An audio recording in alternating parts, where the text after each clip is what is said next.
Preguntado también sobre qué percepción hay del conflicto bélico que está transcurriendo en Medio Oriente y sobre sobre el posicionamiento, sobre todo las actitudes que tiene el gobierno nacional respecto al mismo.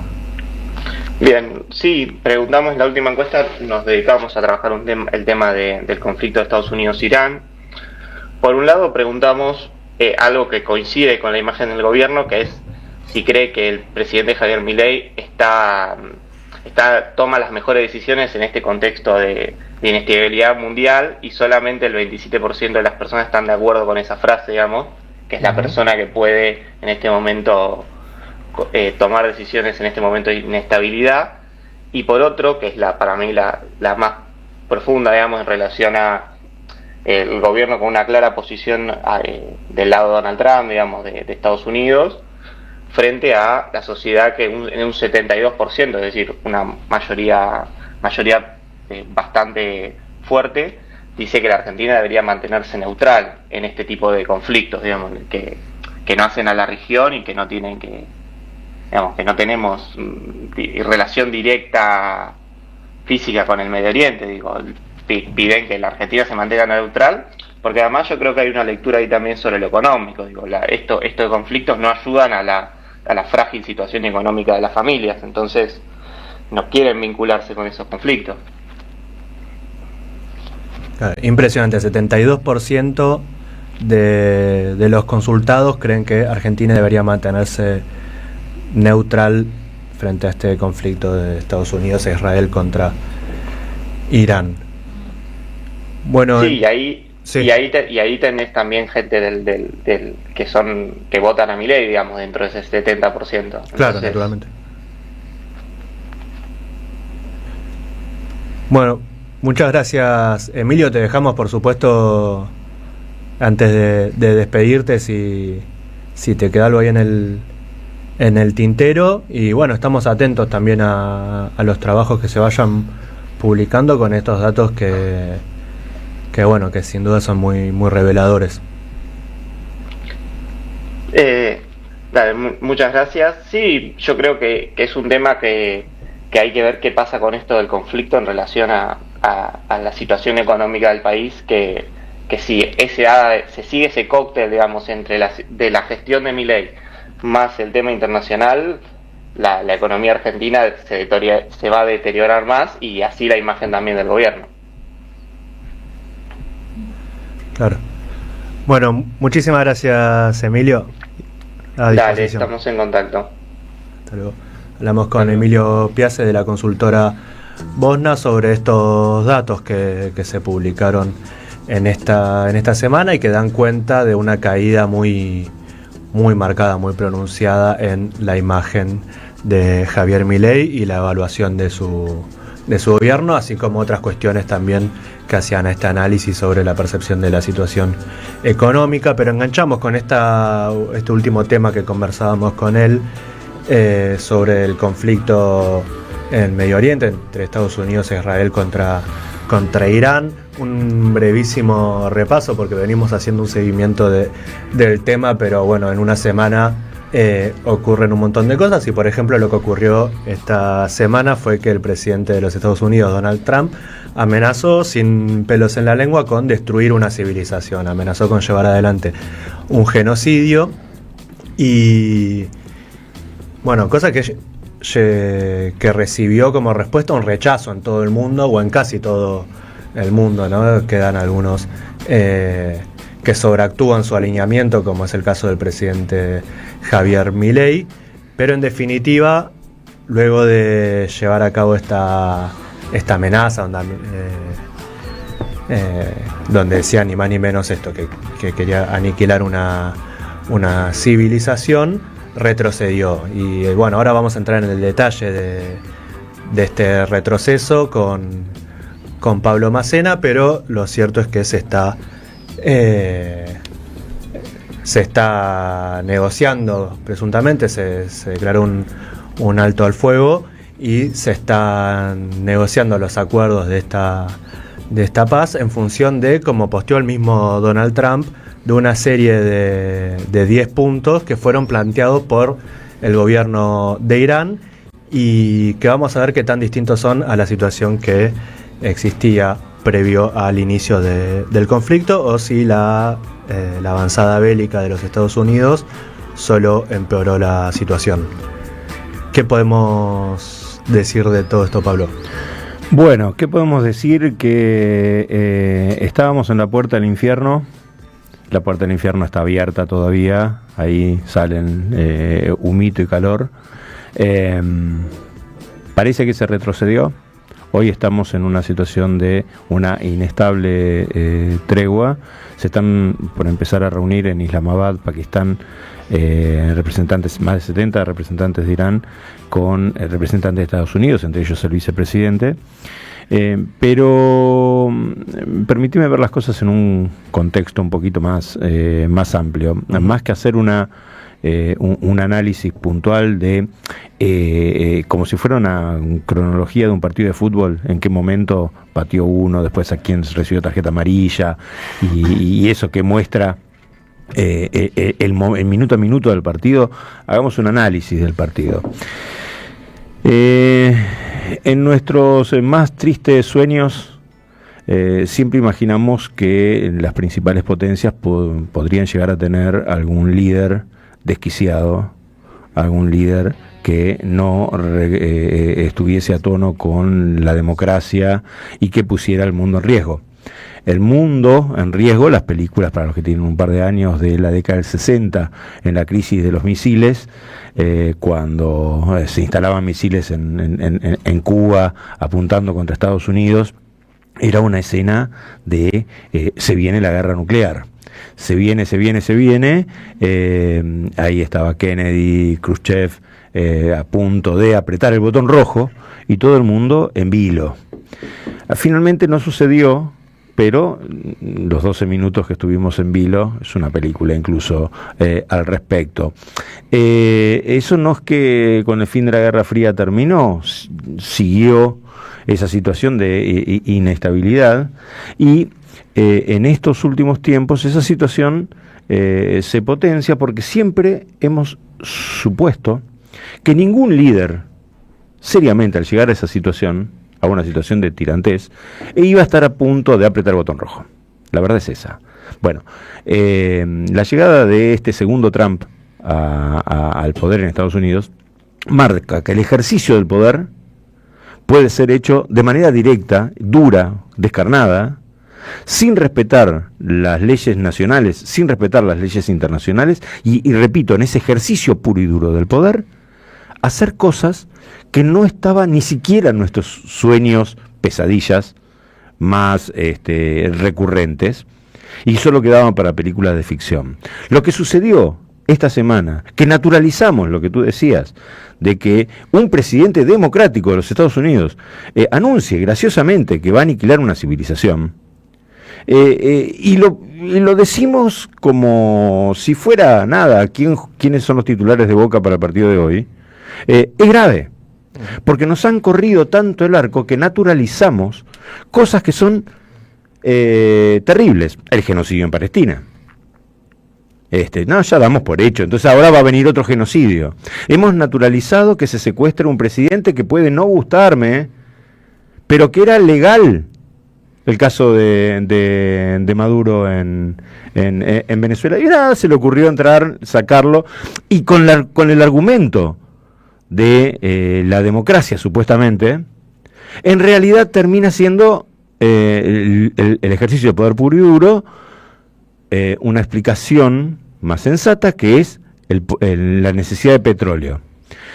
Descarnado, ya lo dicen abiertamente, vamos por el petróleo y nos quedamos con el petróleo de Venezuela. Lo dijo Trump, vamos por el petróleo de Irán. Lo que nunca pensó Trump, y acá vamos al desquiciado, pero no por una cuestión de salud mental. Digo, no le aplicaría la ley de salud mental a Trump. Estoy hablando de desquiciado en otro término. Nunca se imaginaron una reacción de Irán, que ya estaba preparada para un combate de estas características, lo cual nos puede llevar a pensar cuál sería la necesidad de una defensa en un país como el nuestro, que nosotros estamos en riesgo ahora por las decisiones de nuestro presidente de ponernos en la cola de solamente 2 países atacando Irán y todo el mundo opuesto. ¿Está bien? Pues no es ni siquiera la coalición de la época de Menem cuando se metió en Irak. En este momento solamente Estados Unidos e Israel están atacando a Irán y todo el mundo, con sus más y con sus menos, se están oponiendo a ello. Y ahí aparece aparece Milei con gestos totalmente exagerados de alineamiento, que van desde la expulsión del encargado de comercio en Buenos Aires de esta semana, como lo insólito de la aceptación por parte de Milei, de el gobierno de Israel, de ser parte del encendido de las antorchas en reconocimiento al homenaje a la independencia de Israel, que va a ser ahora cerca del 17 de abril, justo en momentos en los cuales en principio terminaría la tregua. O sea, vamos a tener a nuestro presidente en situación de conflicto mundial, siendo el tercer actor en el medio de esa batalla, en el lugar de los hechos. Riesgo en todo sentido, riesgo a la seguridad y a la salud misma del presidente. Uh-huh. Bueno, es un riesgo personal, pero que nos afecta a todos. Riesgo, y lo digo con todas las letras, riesgo para la ciudadanía argentina, que ya recibió 2 ataques en su momento, no porque tuviéramos nosotros alguna dificultad con las comunidades que estaban en conflicto, sino por decisiones de nuestros gobernantes, particularmente en aquel entonces Carlos Saúl Menem, de meternos en una guerra que no nos correspondía. Y ahora Milei está haciendo lo mismo. En este contexto loco, en donde las cosas que nunca imaginamos que iban a suceder están sucediendo, estuvimos al borde de la deflagración nuclear. Lo cual nos lleva a preguntarnos seriamente si el planteo de Irán de, ¿por qué no quieren que yo tenga una bomba? Si nosotros nos fijamos en el Medio Oriente, ¿quién es el único país que tiene bombas atómicas? Israel. ¿Y cuántas tiene? No lo sabemos. ¿Por qué? Porque hay una política de opacidad que no, por su propia seguridad y por el apoyo de Estados Unidos, no cuentan el armamento disponible. Pero sucedió algo interesante. El único país, que no acompañó el Tratado de No Proliferación Nuclear. Claro, pero fíjate este dato. ¿Dónde son las negociaciones que se están empezando a armar ahora para poner fin definitiva a la guerra? En Pakistán. ¿Qué pasó en agosto del 2025 en Pakistán de relevante? Firmó un acuerdo de defensa con Arabia. Ese acuerdo de defensa, ¿qué tiene Pakistán? Pakistán también tiene bomba. El haber firmado, y Pakistán, ¿de quién es aliado estratégico histórico? De China. Que para que Pakistán esté en este momento en el centro de la negociación, nadie se imaginaba que iba a ser Pakistán el actor que pudiera sentar a Irán y a Estados Unidos. ¿Lo sienta por sí mismo solamente o hay atrás un impulso de quien hoy está gestionando la nueva geopolítica mundial, el nuevo orden mundial no norteamericano, que es China? Pregunta. En este contexto, que Pakistán haya firmado el año pasado el acuerdo con Arabia, introduce, como le introdujo a Europa el acuerdo de OTAN, que si se atacan a uno de los países que firma el convenio, el otro está en conflagración bélica. Por ende, introduce otra arma nuclear, bomba, en Arabia, no porque la tenga en territorio árabe, sino porque la tiene Pakistán, cuando no había otra arma en la región. ¿Tendrá razón Irán en el planteo de, si yo tuviera bombas no me atacarían? Dato, a Corea del Norte no la atacan.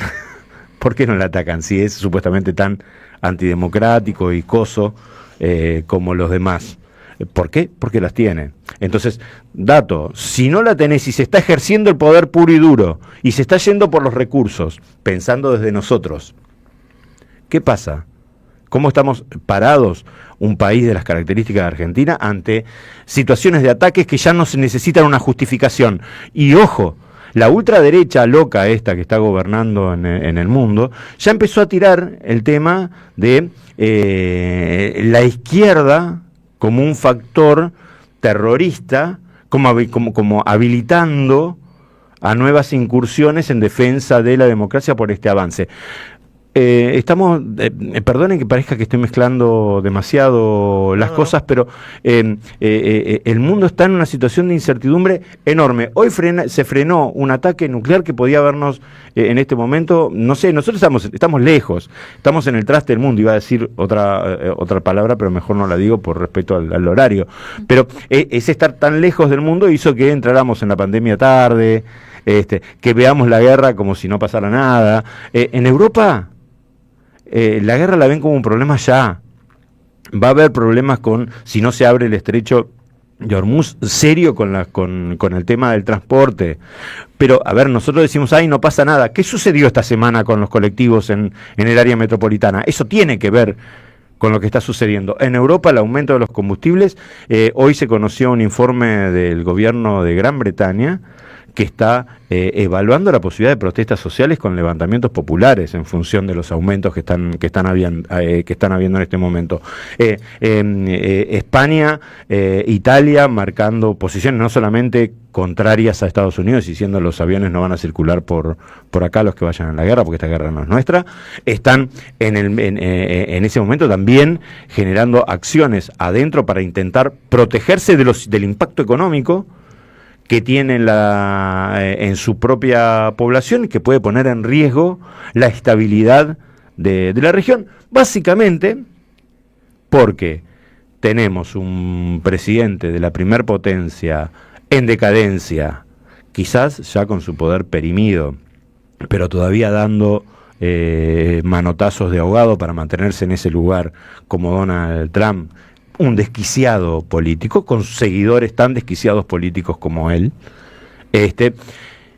y atrás, adelante, un Benjamín Netanyahu, que condenado por la CPI, la Corte Penal Internacional, por actos de genocidio, que se entiende que tenga una agenda diferente a la de Estados Unidos, porque su propia supervivencia, en función de lo que han realizado históricamente Israel en la zona de Palestina, lo lleva a profundizar sus ataques. Se entiende la situación de Netanyahu, pero lo han metido a Trump en una situación de la que hoy resulta difícil salir sin ser considerado una derrota.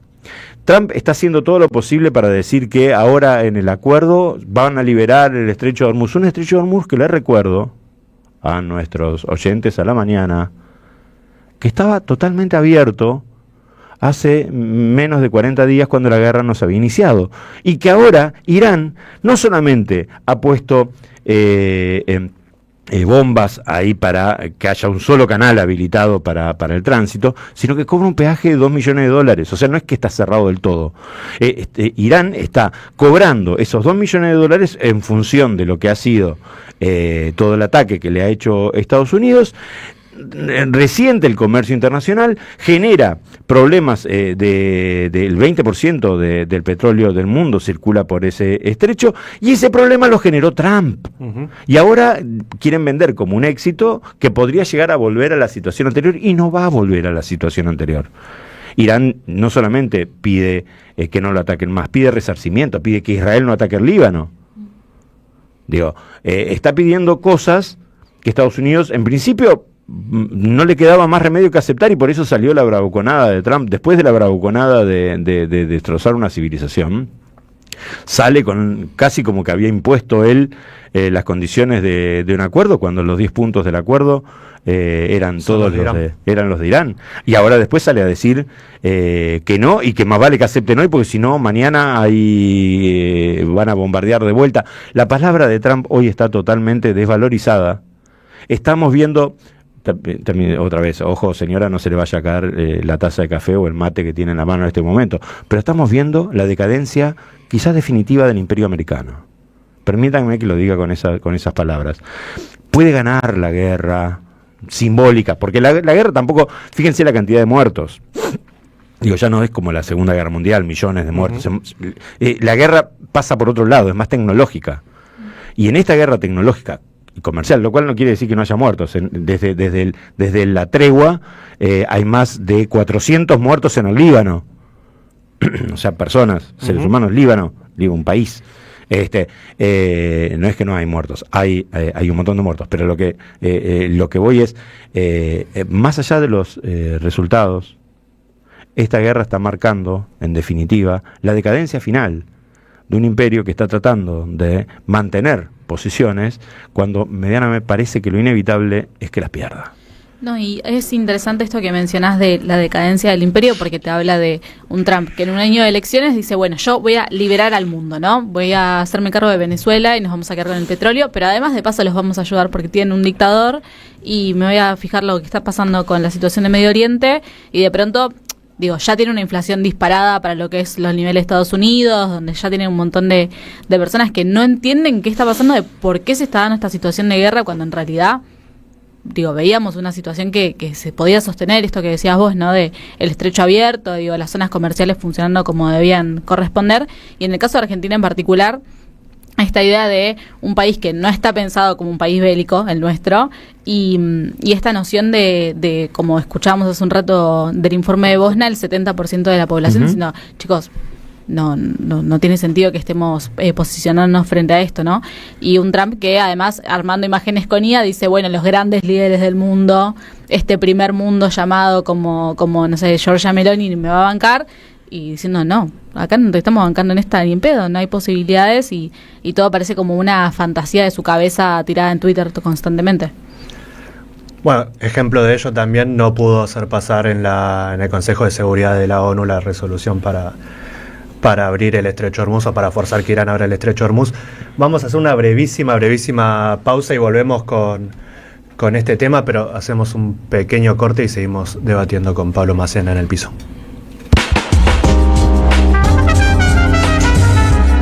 Los sábados a la mañana en la Radio de las Madres, Chino Rinesi y Priscila Menlik hacen Pueblada. Porque tenemos que preparar una pueblada. Expliquemos lo que pasa. Pueblada. En AM530 pasan muchas cosas. Y todo lo que pasa está en la red. Somos Radio AM530 en Instagram. Entérate de lo que pasa. AM530. Somos redes.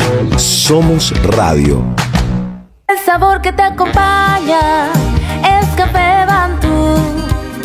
El aroma en la mañana del Café Bantú. Bantú. En Lanús trabajamos por una ciudad más segura. En estos 2 años triplicamos el patrullaje sumando 127 vehículos, 38 motos y 385 agentes. Incorporamos 80 cámaras de videovigilancia y un nuevo anillo digital con 40 lectoras de patente y 10 pórticos en nuestros accesos. Instalamos 430 alarmas vecinales y lanzamos la app Lanús Segura, un acceso más rápido a nuestros servicios de emergencias. Lanús Gobierno, la ciudad que nos merecemos. La realidad puede verse con un micrófono. Los sábados a las 9, AM530 convoca a una mañana sin diarios. Amado Vudú, Artemio López, Natalia Salvo, Rinconet arrancan el fin de semana sin marearse con las portadas de papel. Sin diarios en AM530. Somos radio. Buscamos la verdad siempre. Tronador. Agua mineral, botellones y dispensers para el hogar y la oficina. Hacé tu pedido al 4201-2627 o mandanos un mail a info@aguatronador.com.ar. Tronador, agua de mesa envasada. 12 de octubre 632 en Avellaneda. Si tenés un puchito, un canuto o una guita y no sabés qué hacer, capaz te conviene darte un buen baño de inversión en Banco Provincia. Acá podés hacer la plancha con nuestro plazo fijo o invertir con otros en nuestro jacuzzi de fondos raíces. O arriesgarte un poquito más y tirarte un piletazo en nuestros bonos y acciones. Vení, date un baño de inversión y relájate a la hora de invertir tu plata. Conoce más en bancoprovincia.com.ar. La comunidad 530 ya es una realidad y necesitamos que siga creciendo. Tu suscripción es imprescindible para que esto sea posible. Sumate a la comunidad 530. Tendrás la posibilidad de recibir entradas de teatro, recitales, invitaciones a charlas y descuentos en productos y comercios. Bancá a la 530. La radio de las madres te necesita. Si tenés dudas, escribinos 11 64 19 16 50 o envíanos un correo info@am530somosradio.com.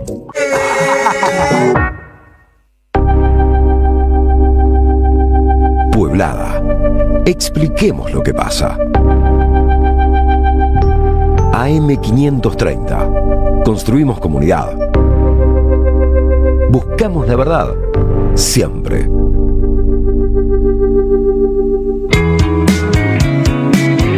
Ocho de la mañana, 9 minutos, y estamos de nuevo en Pueblada para seguir charlando con Pablo Macena. Pablo, consultarte, bueno, un poco lo hablábamos recién fuera del aire, porque la verdad que es un tema que da mucho para hablar, y uno te escuchaba en la información y pensaba, ¿no? Bueno, ¿en qué quilombo nos están metiendo Milei, como decías vos, usando tus propias palabras? Porque no solamente estamos en riesgo en cuanto a lo bélico, en cuanto a su figura, lo contabas vos en este posicionamiento con los Estados Unidos, sino que venimos de un proceso electoral en el cual Milei gana una elección gracias al apoyo de Donald Trump, explícitamente un Donald Trump que dice que si Milei no gana, la economía argentina se desploma. ¿En dónde estamos parados? Bueno, fíjate qué detalle. Esta semana se conoció hay una operación ahí muy interesante de supuestamente grandísimas inversiones rusas en el periodismo para desacreditar al gobierno de Milei, invirtiendo solamente menos de la plata que Adorni invierte gracias a 2 jubiladas para comprarse un departamento totalmente black. En ese contexto que nosotros no nos damos cuenta que Donald Trump directamente puso dinero, y aparte haciendo negocio, porque el Tesoro, eso fue plata que todavía en algún momento se va a investigar cuál es, dónde la pusieron y cómo la pusieron, para que efectivamente el dólar se mantuviera, el gobierno de Milei llegara a las elecciones del 2025 en condiciones competitivas, y efectivamente, frente al riesgo de que la situación económica se desbordara y entráramos en una nueva crisis, mucha gente, lo dicen los estudios de opinión, decidió darle un apoyo a Milei, simplemente no por convencido por el proyecto, sino más por la lógica de estabilidad. Bueno, esa intervención directa de Estados Unidos en la Argentina y ese alineamiento infantil de Milei con sobreactuaciones en posiciones pro-norteamericanas y pro-israelíes, como señalamos, pone a la Argentina en riesgo militar, en riesgo bélico, sin estar nosotros en condiciones de poder ser parte activa de una batalla. No estamos en condiciones serias de entrar en conflicto, y esta guerra, repito, no es nuestra, y el Congreso los otros días algo empezó a decir al respecto, pero claramente los efectos económicos de esta situación van a impactar en la Argentina, como está impactando en el mundo, aunque impacten más tarde. Sin nosotros, teniendo en cuenta que Estados Unidos ahora está más preocupado por su posición directa en el conflicto, la posibilidad de que venga a tirar otro salvataje como tiraron en octubre del año pasado, en septiembre del año pasado, se empiezan a reducir al mínimo. Por ende también el gobierno de Milei entra en situación de riesgo porque no tiene espalda para soportar otra situación de turbulencia como la anterior. Si la inflación en todos lados está subiendo, si ahora la inflación de Cava ayer fue del 3%, más allá del dólar pisado, probablemente los números de inflación estén mostrando que ya por 10º mes consecutivo la inflación aumenta. Está bien, en 3%, no estamos en el 12, no estamos en el 20, pero en una situación de recesión importantísima como estamos teniendo, que técnicamente no sería recesión por la manera de contabilizar el crecimiento de ciertos sectores, básicamente la agroexportación primaria y la minería y el sector financiero, la situación en la Argentina es de retroceso, no de mejoras en términos económicos. La posibilidad de que a la Argentina en términos económicos entre en una situación mucho más complicada todavía, está a la vuelta de la esquina, y sin el apoyo de Estados Unidos al gobierno se le empiezan a quemar los papeles en un momento en el cual tenemos las elecciones presidenciales también a la vuelta de la esquina. Aunque desde ya les adelanto que el planteo que te decía Milei de querer adelantar las elecciones, que se dice que quieren, es medio tirado de los pelos, porque constitucionalmente no podría hacerlo. Así que si todo sigue como hasta ahora y la crisis no se resuelve, la guerra no se resuelve, vamos a entrar a una fase de crisis económica que la vamos a empezar a sentir mucho más fuerte de lo de ahora. Pero bueno, la situación está compleja, y Milei es demasiado atado a una situación en la cual él no tiene nada que ver. Digo, no es actor relevante en ese juego, y me parece que empiezan también desde los sectores de la derecha a pensar algunas estrategias de alternativas en caso de que esta situación se les desborde y no puedan tener candidato competitivo, cosa que no sucede al día de hoy, pero que podría llegar a suceder. En este contexto, no solamente hay guerra entre Irán y Estados Unidos, sino que quería referirme ahora también a tres cuestiones muy, muy puntuales que van a suceder este domingo. Atenti las neuronas, y vermú con papa frita, decía el amigo Tato Bores. Pero este domingo hay elecciones en Perú, el país al que nos quiere llevar Luis Caputo como modelo en términos políticos, y quizás entiendan por qué a partir de lo que va a suceder este domingo. 27 millones de electores en Perú eligen presidente. ¿Saben cuántos candidatos a presidente hay? Más de 30. 35. Ha estudiado, señorita, muy bien. Ojo. Llegué preparada para la elección de hoy. Me parece muy bien. 35 candidatos, de los cuales solamente 4 mujeres. Dato. Ahora, ¿saben cuál es el candidato que mejor está posicionado en las encuestas? La hija del expresidente que terminó siendo un gobierno de facto, el de Fujimori, Alberto Fujimori, Keiko Fujimori, que va por su 4ª candidatura presidencial. ¿Qué porcentaje le dan las encuestas? 14%. 14%. Y puntea. Sí. Lo sigue Aliaga, que es un candidato, el ex alcalde de Lima, ultraderechista, y un comediante que aparece como una figura outsider.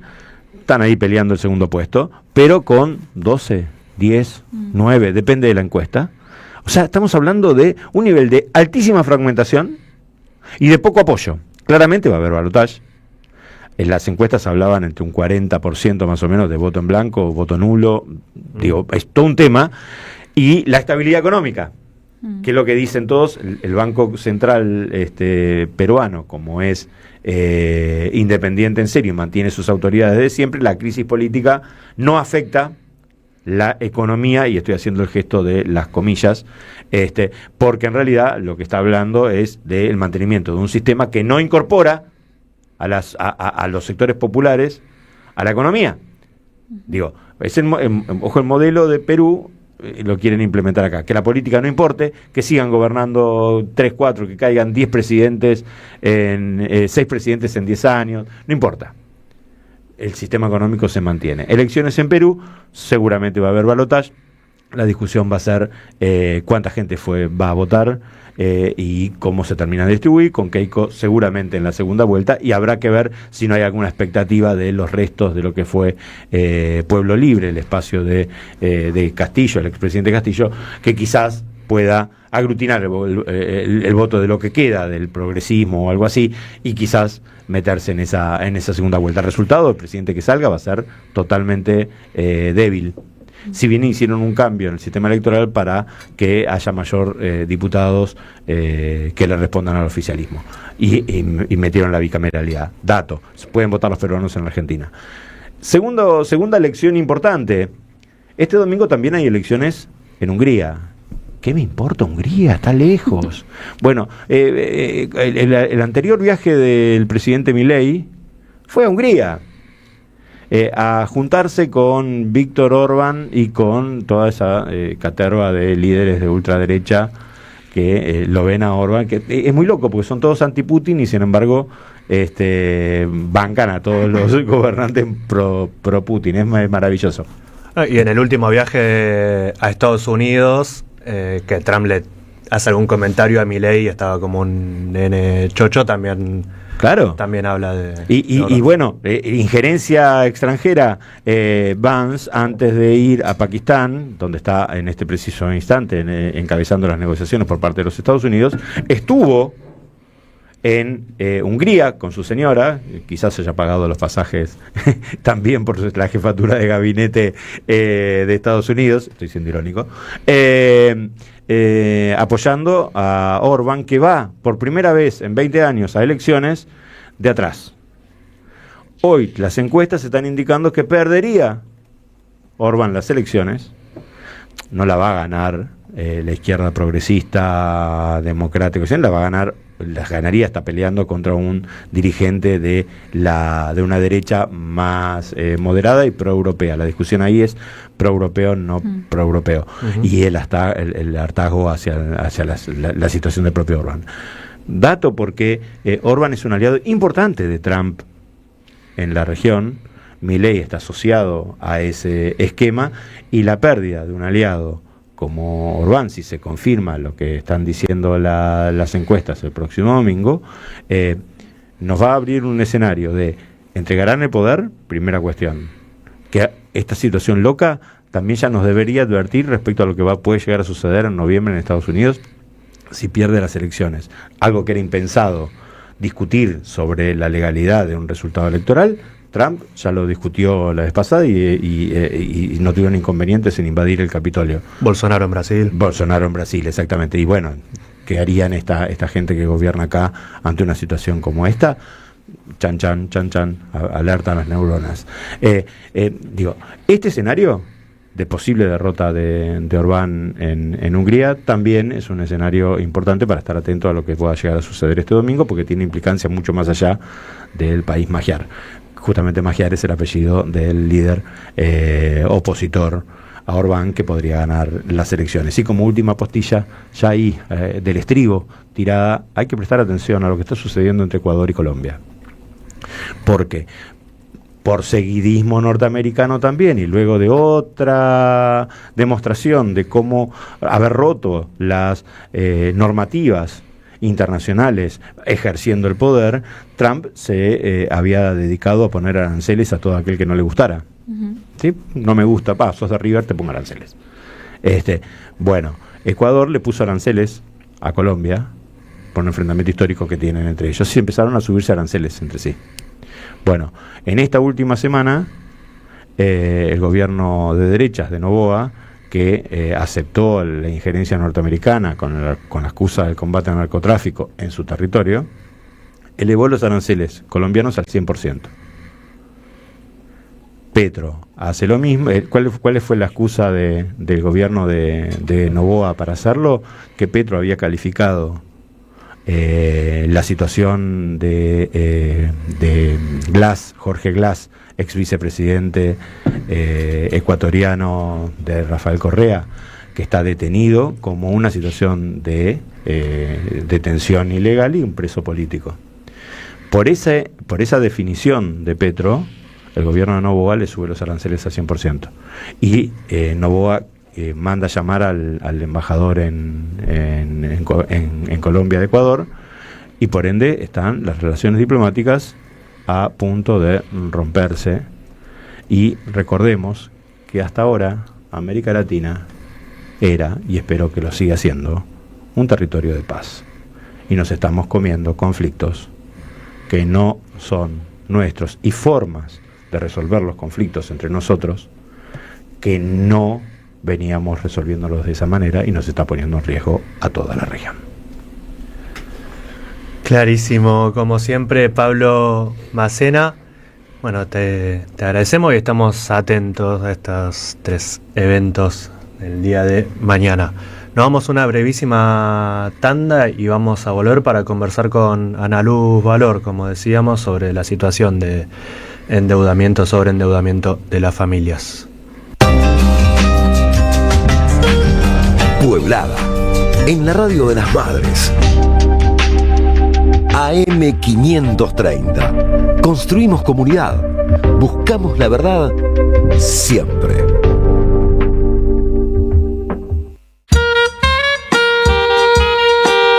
En este reino del revés, donde un ladrón es vigilante y otro es juez, hay una radio que nunca se apaga. Prende la radio. Prendete. AM 530. 20 años.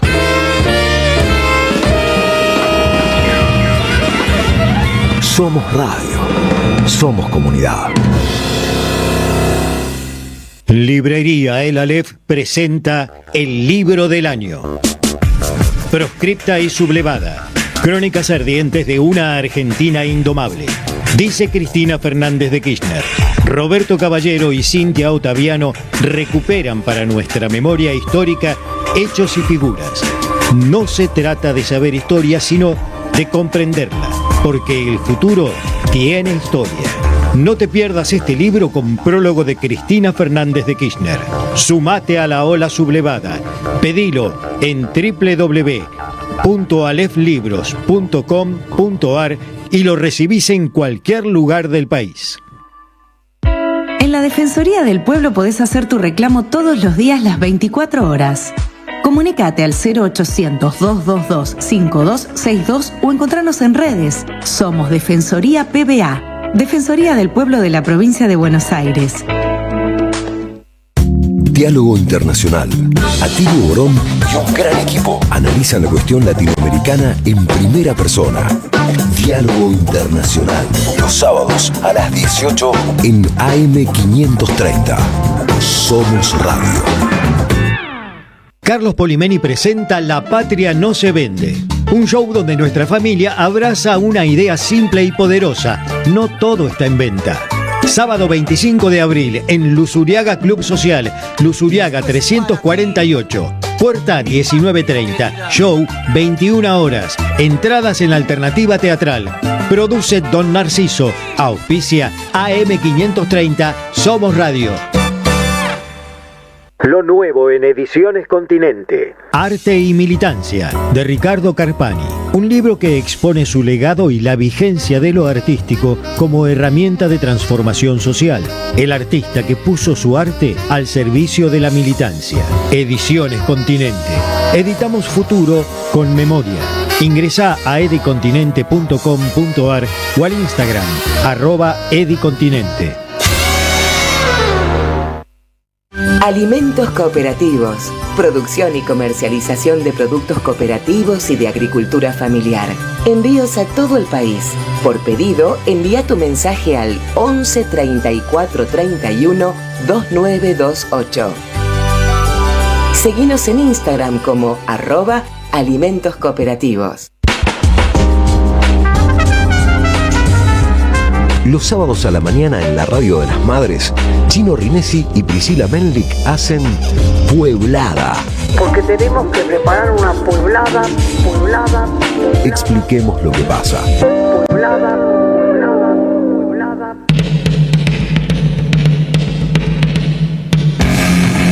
8:27, volvemos con Pueblada, con este último bloque donde vamos a conversar, como anunciábamos, y ya estamos en comunicación con Ana Luz Valor. Ella es diputada provincial por la provincia de Buenos Aires, y vamos a conversar, hablábamos hace un rato sobre la situación de endeudamiento y de sobreendeudamiento de las familias, el alza en las tasas de morosidad y un proyecto de ley que se presentó esta semana para acompañar a las familias en esa situación. Ana Luz, buen día, ¿cómo andás? Hola, buen día, ¿cómo están? Muchas gracias por comunicarse. Muchas gracias a vos.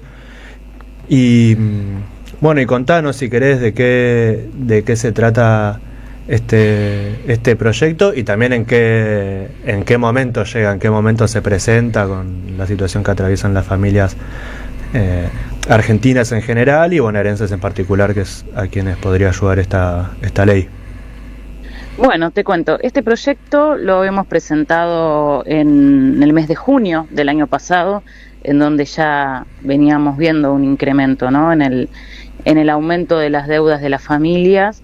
Y lo que nos empezó a preocupar es que lo que estábamos analizando es que estas deudas estaban siendo tomadas para el sostenimiento diario, para llegar a fin de mes, para comprar alimentos, para pagar servicios y no para otro tipo de productos o servicios en los que uno dice, bueno, por ahí vale la pena endeudarse y después de alguna manera, si uno tiene un ingreso regular, poder llevarla a cabo y vivir una vida, entre comillas, normal, ¿no? Así que bueno, este proyecto lo que propone es, por un lado, incorporar a la enseñanza oficial la capacitación financiera para que a la hora de tomar créditos uno sepa bien cuánto de luego va a pagar en definitiva de manera total, en intereses, qué significan las tasas, pero por otro lado, y el punto más importante, lo que plantea es que el Ejecutivo le pueda otorgar facultades a las oficinas de defensa del consumidor de las municipalidades y a la justicia de faltas para que se logre una audiencia en este ámbito, una audiencia entre aquel proveedor del crédito, el acreedor y los deudores, ¿no? Y en esta audiencia que se pueda analizar, por un lado, si el crédito fue otorgado de buena fe, si también fue tomado de buena fe y también fue utilizado para este tipo de deudas, ¿no? La deuda que tiene que ver con la supervivencia, por decirlo de alguna manera, porque lo que estamos viendo también es que se están tomando deudas para saldar otras deudas, no es que es una deuda que después, bueno, hoy me endeudo para pagar el carrito del supermercado, pero el mes que viene ya lo puedo saldar y puedo seguir mi vida normalmente, sino que se están tomando deudas sobre deudas porque no se está pudiendo afrontar la deuda tomada anteriormente, lo cual está afectando al desarrollo cotidiano de las familias, ¿no?, a la salud psicofísica, decimos nosotros, porque bueno, esto genera también una situación de inestabilidad emocional que es grave, ¿no?, porque uno está permanentemente con la soga al cuello y no puede desarrollar sus actividades normalmente. Así que, bueno, un poco lo que viene es esto, a generar una audiencia para que haya una reestructuración de la deuda, para que haya un nuevo plan de cuotas, para que pueda haber de alguna manera una quita de intereses o de capital. Bueno, el acuerdo se daría entre ambas partes y lo importante también es que durante 90 días, mientras esta audiencia transcurre, las actuaciones judiciales que pudieran estar en curso se suspenden, o sea que si hay un embargo en camino o algo por el estilo, eso se suspende, lo cual también estaría llevando tranquilidad a las familias. Así que hemos visto también, bueno, te decía que lo presentamos el año pasado, pero durante este año se agravó muchísimo la situación. Vos decías la mora ha saltado de marzo de 2025 a 2026 de un 2,5 a un 10,6%, lo cual es altísimo. Eso con entidades bancarias oficiales. Después, si hablamos de la fintech, de las billeteras virtuales, de las plataformas digitales, estamos hablando de una mora de alrededor del 25%, con lo cual es algo importante, ¿no? En números, 20,5 millones de personas. Esto equivale más o menos al 90% de las familias argentinas. Por lo tanto, es algo en lo que debemos poner el foco, porque no es como dice Caputo, que endeudarse es saludable. Sería saludable en todo caso si fuera una inversión, si uno puede acceder a una vivienda, si alguien puede, no sé, acceder a una moto o comprarse una televisión, pero la realidad es que no está sucediendo el crédito para eso, no se está pudiendo afrontar tampoco el pago de esas cuotas. Entonces esto es un problema grave ya de supervivencia y creemos que hay que atenderlo cuanto antes. Qué importante, Ana Luz, como bueno también esta cuestión, ¿no?, de poner en discusión, poner en cuestión la buena fe de estos créditos, como ahí, bueno, vos un poco lo mencionabas recién, pero si se quiere como también para profundizar, porque gran parte del problema de endeudamiento de las familias no tiene que ver exclusivamente con el crédito que uno pueda tomar en un banco o con la tarjeta de crédito formal que uno pueda tener con un banco, sino también con un montón de una serie de instancias informales o no bancarias, donde bueno, muchas veces también hay las tasas son usureras, y no solo el prestamista del barrio, más de una vez vinculado a alguna actividad, a alguna cuestión delictiva, sino también, bueno, ahora está al alcance de la mano en el celular también la constante, incluso hasta incitación a tomar crédito con estas billeteras digitales, que son grandes empresas que con usura cobran tasas que son altísimas, son irrisorias, y parece muy importante poder poner esto en discusión. Sí, tal cual, es como vos decís, ¿no? También esto del acceso a la información de lo que uno está adquiriendo no está del todo claro, sobre todo en las billeteras virtuales y mucho menos, no solo en los prestamistas de barrio, sino en aquellos locales también que están en las ciudades o en las localidades, empresas que hacen propaganda en los partidos de fútbol, en las camisetas de fútbol, y que uno va con la fotocopia del DNI incluso y te dan un préstamo tremendo, un préstamo con tasas altísimas, y después se hace impagable, ¿no? Muy difícil de llevar. Y lo que tiene también el peligro de las billeteras virtuales, vos lo decías, vos apenas abrís la app, te da la posibilidad de acceder al crédito, con lo cual también es un riesgo, porque hoy incluso los más chicos, los jóvenes, incluso los menores de edad ya están pudiendo acceder a estas billeteras, y se está haciendo algo prácticamente inmanejable, porque bueno, en ese momento uno no accede a los términos y condiciones de los créditos y accede directamente. Entonces ahí hay una mala fe por parte del prestador, no hay una información clara de lo que se está ofreciendo, y sí hay un engaño hacia el cliente, cuando, bueno, obviamente le ponen títulos rimbombantes, dibujitos, colores, donde dice, bueno, accede fácilmente a tu crédito, te depositamos con un clic tantos millones de pesos inmediatamente en tu cuenta. Entonces, bueno, hay un problema, ¿no? Hay un problema ahí con el tema de la información, y después el otro problema es que ante la necesidad, aún aquellos ciudadanos que por ahí tienen conocimiento de que estas cosas suceden, igualmente tienen que acceder porque no les queda otra, porque tienen que comer y porque tienen que llegar a fin de mes. Así que es un círculo vicioso del cual no se está pudiendo salir por ninguna de las aristas por donde las analicemos, por donde la analicemos, ¿no? Hola, Ana Luz, buen día. Sabes que ahí vos mencionabas en el proyecto la importancia del rol de los municipios para que esto sea equitativo, llegue a todos lados y también todas las personas de la provincia de Buenos Aires puedan acceder a conocer el proyecto y también a las medidas correspondientes. Pero ¿cómo se coordinaría ese trabajo con los municipios para que esto efectivamente suceda?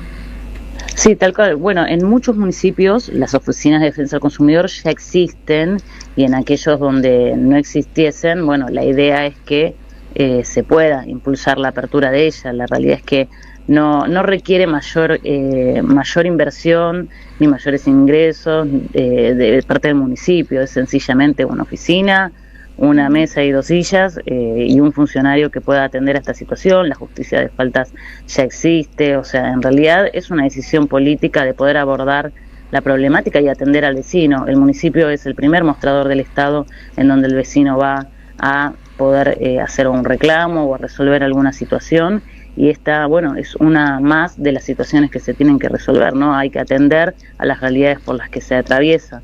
No se puede estar mirando para un costado, y sobre todo sabiendo que además de la situación económica en la que vivimos, de recesión, de baja del poder adquisitivo de los salarios, de desempleo en aumento, siempre fue difícil acceder por ahí a realizar acciones judiciales por parte de los consumidores cuando tienen algún problema, porque esto es algo muy costoso, y de esta manera es algo que es absolutamente gratuito. Pero bueno, como te decía al principio, en casi todas las municipalidades, por lo menos de la provincia de Buenos Aires, existen ya las oficinas de defensa consumidor, así que es una tarea que tendrían lugares que institucionalmente ya existen.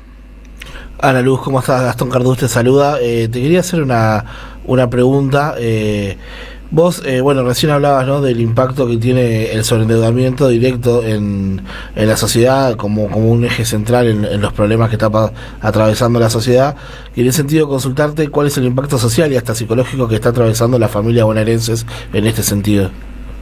Bueno, eso también lo tenemos en cuenta y por eso también nos preocupaba, ¿no? Porque cuando, creo que lo planteaba en un momento, vos estás endeudándote primero estás con la preocupación de darle de comer o a tus hijos o a tu familia, sea la forma que tenga tu familia, tu cabeza empieza a funcionar de otra manera. Entonces todo otro tipo de actividad que tengas que realizar en tu desarrollo profesional, en tu desarrollo laboral, empieza a tener un impacto en eso, ¿no? La preocupación, incluso en tu salud. Sabemos lo que generan las situaciones de tensión en el cuerpo humano, ¿no? Todo tipo de enfermedades que están asociadas a situaciones de estrés. Entonces, creemos que el impacto es directo, y también incluso cuando uno camina por la calle o va a hacer compras, les debe pasar a ustedes. Vas al supermercado o al chino de tu barrio, a la ferretería, te subís a un colectivo, el humor social ha cambiado abruptamente, sobre todo en estos últimos 3 meses. Creo que se ha profundizado durante el mes de marzo y ahora a principios de abril, el nivel de nerviosismo, de agresividad que hay. Las personas que por ahí, por cualquier cosita que consideran que está fuera de lugar, hay por ahí situaciones que se generan de violencia porque estamos en estado de alerta, de peligrosidad. Entonces es algo que nos está afectando a todos y todas. Aún el que no está atravesando eso, por ahí lo está atravesando un familiar o un vecino, y se genera un clima de tensión y de un mal vivir, por decirlo de alguna manera, ¿no? Nadie puede estar tranquilo si vos tenés una deuda, no sé, de 6 millones de pesos, tus ingresos son de 1 millón de pesos, hoy la canasta básica está en 1,5 millones de pesos para sostener una familia de 4 integrantes. Está muy complicado. Y por otro lado, además, bueno, obviamente, ¿no? La violencia que emana de las instituciones más altas del Estado, desde la primera magistratura para abajo, insultando a los ciudadanos cuando deberían defenderlos, representarlos y hacer políticas para que vivan mejor, y nos están tratando un poco más, bueno, por un lado no ejerciendo sus deberes y corriéndose de sus obligaciones, pero además insultando a aquellos, incluso hasta aquellos que los votaron, ¿no? Deberían igualmente gobernar para todos los argentinos y las argentinas, pero bueno, entonces parece que uno estuviera viviendo en una situación, no sé cómo decirlo, ¿viste? Es como una situación muy muy muy extraña. Ya parece todo una película de ciencia ficción, ¿no? Porque cuando deberían estar cuidando, pareciera que nos quisieran convertir en esclavos y hambrearnos en lugar de pensar en el desarrollo del país. ¿Cómo se piensa, Ana Luz, la parte toda la parte vinculada con la educación financiera, que sin duda es muy importante? Vos mencionabas recién, este gobierno ha habilitado la utilización de billeteras y la posibilidad de realizar inversiones para pibes y pibas de 13 a 17 años. A partir de los 13, sí. Hace un rato también leíamos, como en el marco de los informes y la situación general con el crecimiento de la mora, un informe particular del Banco Provincia de la Provincia de Buenos Aires, donde decía que esta situación es particularmente grave en jóvenes de 18 a 21 años, donde la mora había crecido hasta el 40%. ¿Cómo se trabaja, cómo se piensa el capítulo de educación financiera? Bueno, mira, qué bueno que nombraste justo al Banco Provincia, porque el Banco Provincia estuvo haciendo capacitaciones en los colegios secundarios, pero bueno, de capacitación financiera, ¿no? Para los pibes y las pibas. La idea es que se incorpore formalmente a la enseñanza educativa y que sea una materia más, así como tenemos matemática, educación física o geometría o la materia que vos quieras, que pueda haber una materia que sea directamente educación financiera, que pueda tocar no solo el tema obviamente de las deudas, también de las inversiones, de los microemprendimientos, bueno, todo lo que tenga que ver con la actividad económica, que uno después son cosas que lo van a acompañar durante el resto de su vida, y que pueda ser incorporado como una materia más, porque creemos que hoy es algo que atraviesa a todos los ciudadanos y las ciudadanas y llegó para quedarse, no es algo que en algún momento va a terminar, así que bueno, nos parece fundamental que ya sea parte de la currícula escolar y que sea obligatorio. Sí, sería muy importante, porque también, bueno, en esto, además por supuesto con la malicia de las estrategias de marketing y demás, pero bueno, son como toda una serie de siglas, ¿no? De la tasa efectiva actual, anual, con un montón de cosas. El costo financiero total, bueno, que uno aprenda también qué significan todas esas cosas sin tener que ser contador o abogado, poder saber qué significan la TNA, la SFT, bueno, todas las tasas, poder sacar los intereses. La verdad que eso, tal cual, lo que vos decís, poder ir desglosando cada uno de los términos que se plantean cuando uno toma un crédito. Y bueno, porque eso hace el desarrollo de la vida cotidiana. Cuando yo era chica, iba al colegio, estudiábamos contabilidad y hacíamos balances, porque era lo que en ese momento se utilizaba en términos económicos. Bueno, ahora ha cambiado y hay que adaptarse a esa situación de cambio social y aprender los términos en los cuales estamos viviendo. ¿Y cómo se vincula? Entiendo que hay un vínculo porque también uno muchas veces ve estas actividades también asociadas con la aparición de un prestamista, pero ¿cómo se vincula este problema que estamos caracterizando con la situación, la cuestión de la ludopatía? Bueno, eso es otro tema que tenemos, porque la ludopatía es un problema también que está llegando a través de los teléfonos celulares, o sea que está en la mano de todos los ciudadanos y está afectando en mayor medida a aquellos chicos y chicas, porque bueno, hay una menor experiencia en ese sentido, no está pudiendo haber un abordaje por ahí de los padres, de las madres, en donde yo también soy mamá y es difícil a veces poder abordar la situación de cuando tu hijo acceda a la tecnología, tener un dispositivo móvil en la mano. Sabemos que los controles parentales no terminan funcionando como deberían y entonces hay un gran riesgo, algo que empieza como un juego termina siendo una adicción. Es un problema que estamos teniendo, que en algunos colegios se están tomando medidas de manera aislada, algunos no permiten los celulares, otros cortan la conexión a internet o cortan el acceso a determinadas plataformas, pero es algo a lo que terminan accediendo igual los pibes y las pibas, y en aquellos sectores en donde por ahí no hay un acceso al dinero, yo siempre digo, ¿no? Por ahí, hay sectores de clase media y contando por ahí para arriba, acceden a una billetera física o a una tarjeta de crédito o una tarjeta de débito, y en los sectores populares terminan recayendo en los prestamistas de barrio, que como vos decías, muchas veces están asociados a actividades no lícitas, y que después esto genera una presión, unas amenazas sobre la familia en su vida cotidiana, ¿no? Incluso hasta riesgo de muerte, te diría, y es un problema muy grave en el cual tenemos que estar atentos también, ¿no? Todo se relaciona porque, tiene que ver con el acceso al crédito desde un teléfono celular, el acceso a poder apostar desde un teléfono celular, entonces se puede dar en cualquier segundo de la vida. Antes por ahí tenías que acercarte a un bingo y si eras menor tenías que intentar entrar de alguna manera.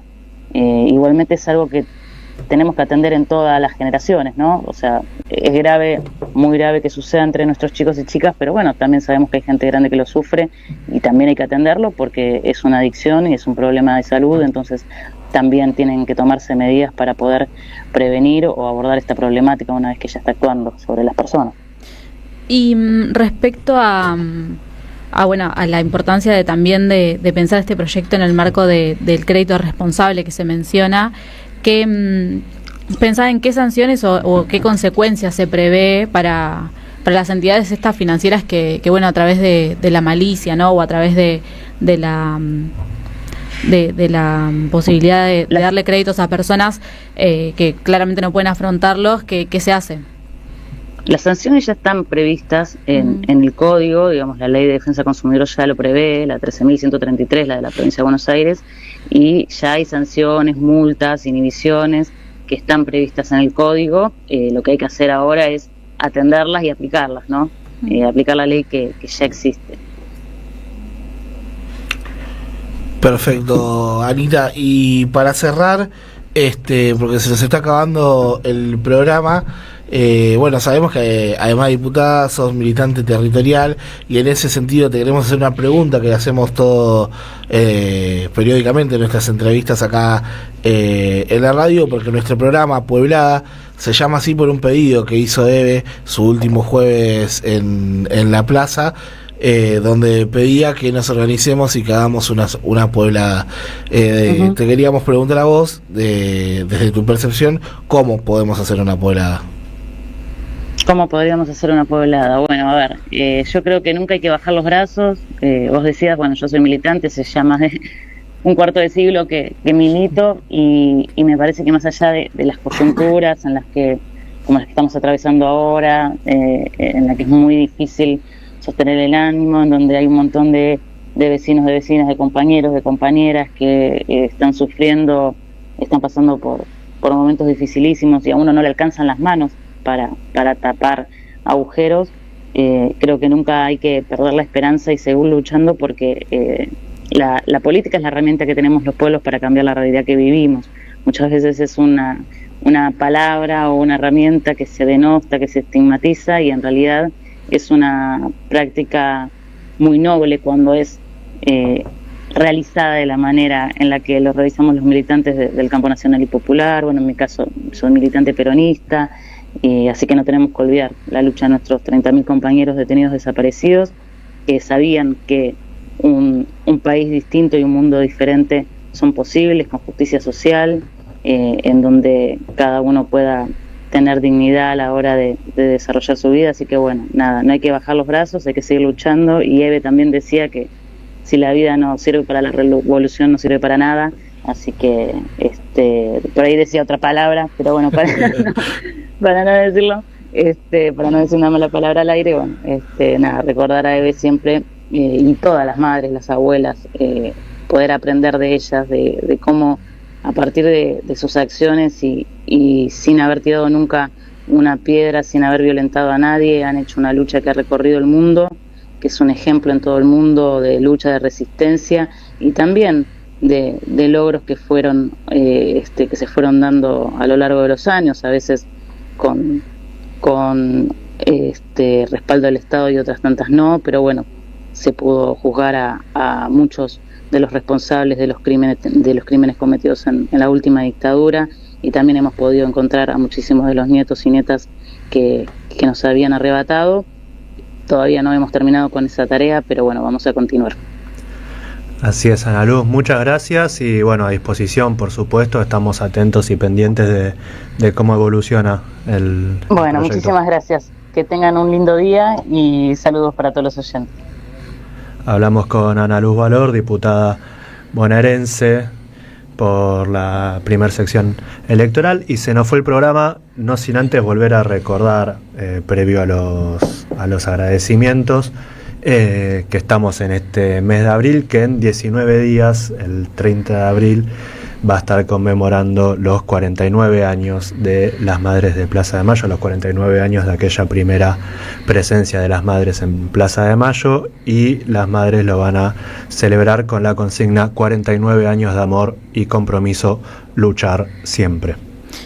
Y como siempre agradecemos a quienes hacen que todo esto sea posible: en la operación técnica Gustavo Hoffman, en la operación de video Nancy Rojas, en la producción de este programa Joaquín Benítez, Kevin Lobruno y Ariel Álvarez, y agradecerles a ustedes que nos escuchan todos los sábados, nos acompañan, y ahora les vamos a dejar de 8:50 a 9 de la mañana con Triunvirato Ambiental para encontrarnos el próximo sábado y seguir haciendo más Pueblada. Preparémonos, hagamos en cada plaza, en cada esquina, en nuestras casas, hablemos con los amigos, con los familiares, expliquémosles lo que pasa. En AM530 pasan muchas cosas, y todo lo que pasa está en la red. Somos Radio AM530 en YouTube. Entérate de lo que pasa. AM530. Somos redes. Somos radio.